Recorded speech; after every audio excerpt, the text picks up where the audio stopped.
Hello बच्चों, कैसे हैं आप सब? आज जो मैं आपके लिए कहानी लाई हूँ वह हमारे इंडिया के फर्स्ट वोटर की है। जैसा कि हम जानते हैं कि हमारे देश को आजादी 15 अगस्त सन 1947 को मिली। 1950 में गणतंत्र स्थापित हुआ। सैकड़ों वर्षों के गुलामी के बाद आम चुनाव की जिम्मेदारी हमारे देश के कंधे पर पड़ी। इस चुनाव की प्रक्रिया सन 1948 में शुरू हुई।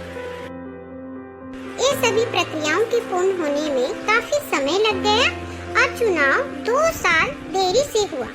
1950 में चुनावी शर्तों और नियमों से जुड़ा पीपल एक्ट तैयार किया गया।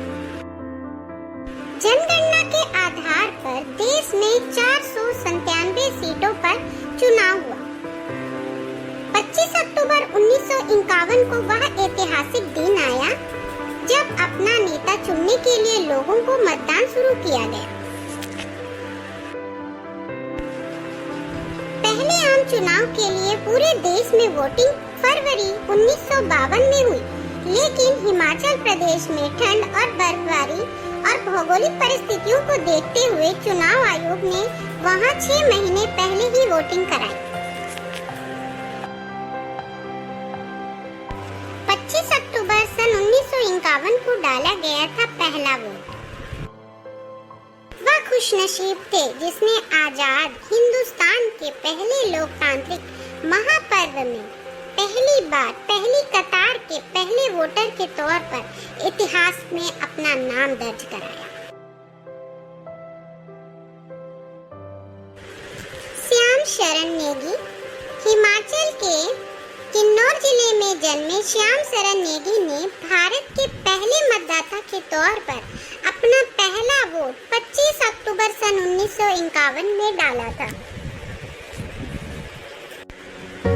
उन्होंने अपने जीवन के 104 बसंत देख चुके हैं।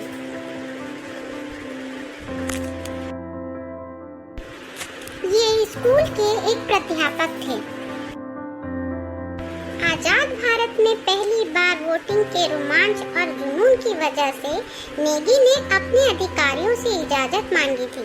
अधिकारियों से कहा कि सुबह सुबह वोट करके वह ड्यूटी पर समय पर पहुंच जाएंगे। उस समय उनकी आयु 33 साल थी।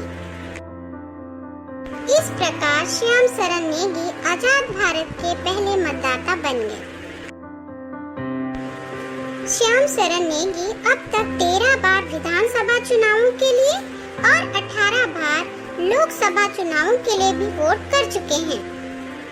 इस चुनाव में लगभग 1874 उम्मीदवार और 33 पार्टियों ने हिस्सा लिया था। आपको अपने भारत देश के पहले वोटर के बारे में जानकर अच्छा लगा ना?